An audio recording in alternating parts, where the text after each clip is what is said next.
Hi everyone, this is Emma. I'm in the SaRS office here with Jackie, and this is like a 10 minutes or thereabouts mini little chat on the SaRS GDPR guidance note.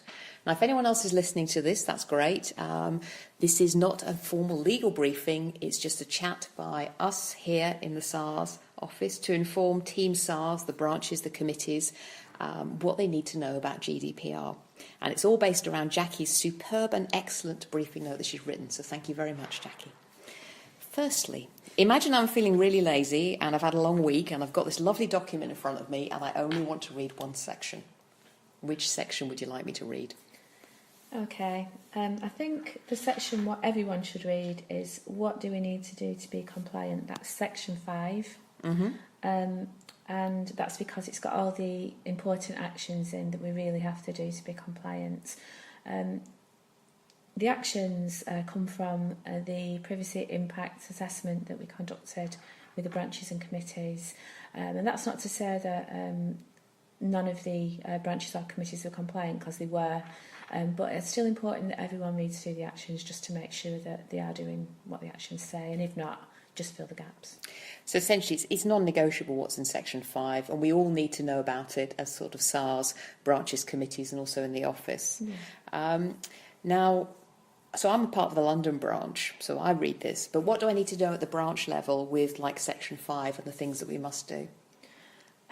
So at the branch level, I think the most important thing is mailing lists. Okay. So I think branches need to look at the guidance for branches, committees and the SaRS office, because a lot of it includes transfer of data from the SaRS office to branches and committees.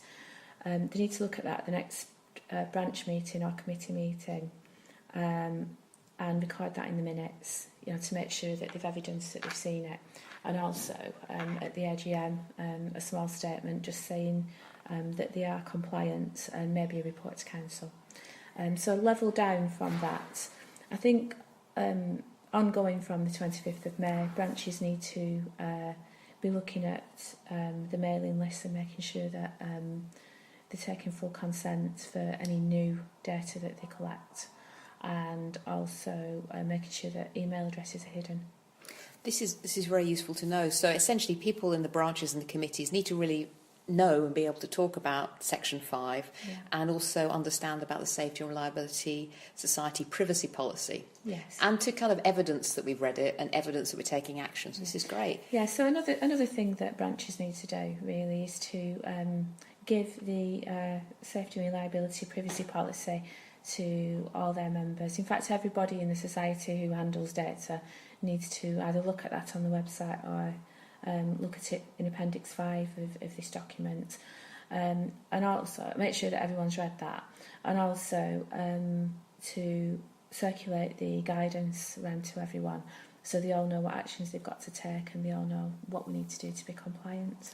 So Section 5 is the key one. Now, so I'm in a Friday night mode. I've got my grumpy hat on. I don't want to read the whole thing, but I've definitely got to read Section 5. Mm-hmm. And I'm thinking, it's a whole pile of paperwork. It doesn't really sort of matter that much. Can you make GDPR real for me? Personalise it for me.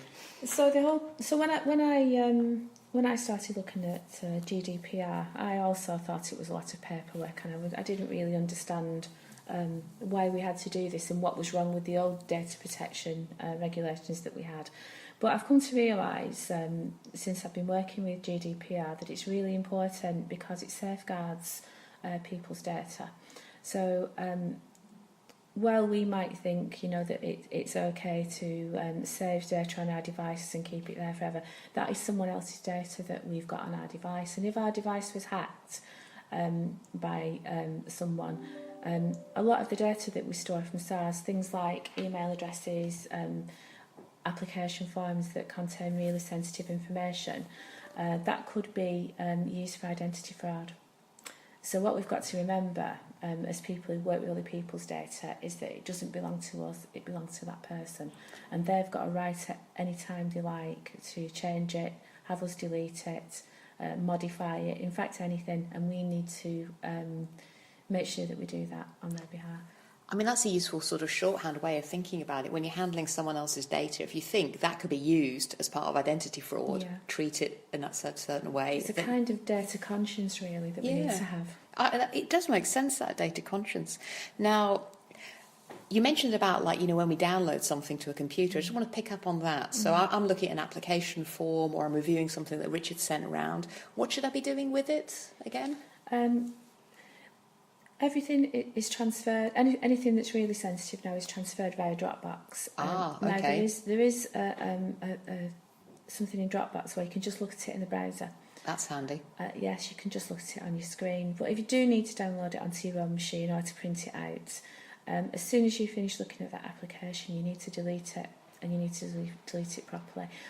In this guidance, there are some tips on how to make sure your machine is secure.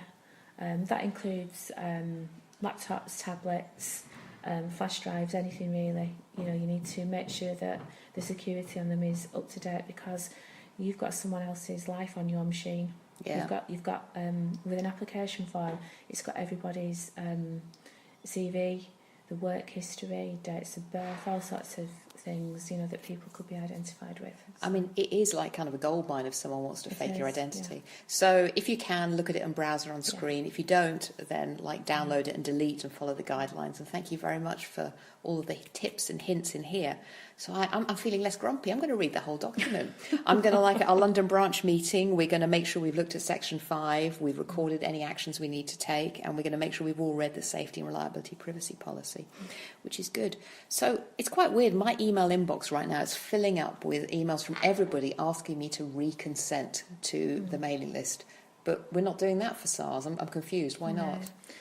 So this was a major worry at the beginning of the work, because the people who are members of SaRS, who are the people that we really interested in with GDPR, because we want to protect their data as well. We want to make sure that everything's safe for the people who are on our mailing list, who are members and affiliates. And we were worried that if we sent out an email to reconsent, that some people wouldn't do it because either they didn't want to do it or they were caught in the spam filter or something like that. And that would then mean that the people who signed up for SaRS and paid the subscription fee wouldn't receive any more information from SaRS at all. So I took two pathways. I looked on the ICO website, which had comprehensive information on GDPR and charities, and then I phoned them up just to be extra sure, to make sure that it was said on the website we didn't have to reconsent, that the application form that was signed and requesting membership benefits, which needed to use personal details to provide, were okay up to May 25th. And the Information Commissioner's Office confirmed this, that there are special rules for charities and small organisations. Well, that's good news. Yeah. But from the 25th, we're going to have to be a bit more careful. And I know that we're moving towards using MailChimp and Eventbrite and SurveyMonkey. Can you tell us a bit about how those three tools help us stay on the right side of GDPR? So MailChimp,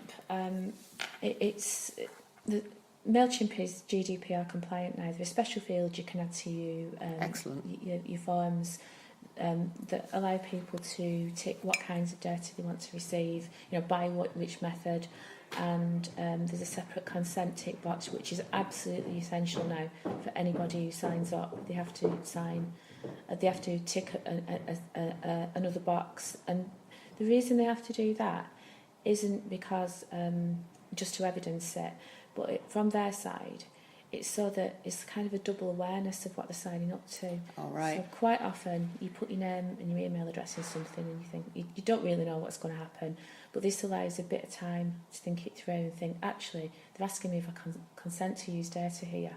What am I signing up to? And that applies to everyone, every organisation. They've all got to do that. And so while it's not specifically aimed at organisations like SaRS, it'll still mean that people will think twice about SaRS, which is a good thing. Yeah, and again, it's down to that identity threat. So how about Eventbrite? What does Eventbrite do to make our life easier? Yeah, so Eventbrite, we don't send out our events by mailing lists. We generate a link which will go in a MailChimp mailing list, but at the other end, at the user end, which is all important in GDPR, It means that they can log into their Eventbrite account. They've got complete control of their event attendance, and they can either they can cancel the event, or they can change their personal details within Eventbrite, which makes it GDPR compliant for us. That's all right. We're sort of almost, believe it or not, been talking about GDPR for just over 10 minutes. I want a little bit about SurveyMonkey, and then tell me what your number one worry is. All right, okay, SurveyMonkey, then the number one worry. SurveyMonkey, it isn't as tricky because the data can be anonymised. And right. I think at the other end, when it comes out as the list, it doesn't have the email addresses on it. So, but at the beginning of SurveyMonkey, you will see a GDPR compliance statement. So I'm not as worried about SurveyMonkey as I am about the other two. But it is essential that we start using apps that are compliant and have got the tick boxes. So there are no, we don't disclose anybody's email address, and that people can auto unsubscribe if they want to. So my major concern is really it's two major concerns. One is the mailing list, and that we get that right, because it's absolutely essential that we do.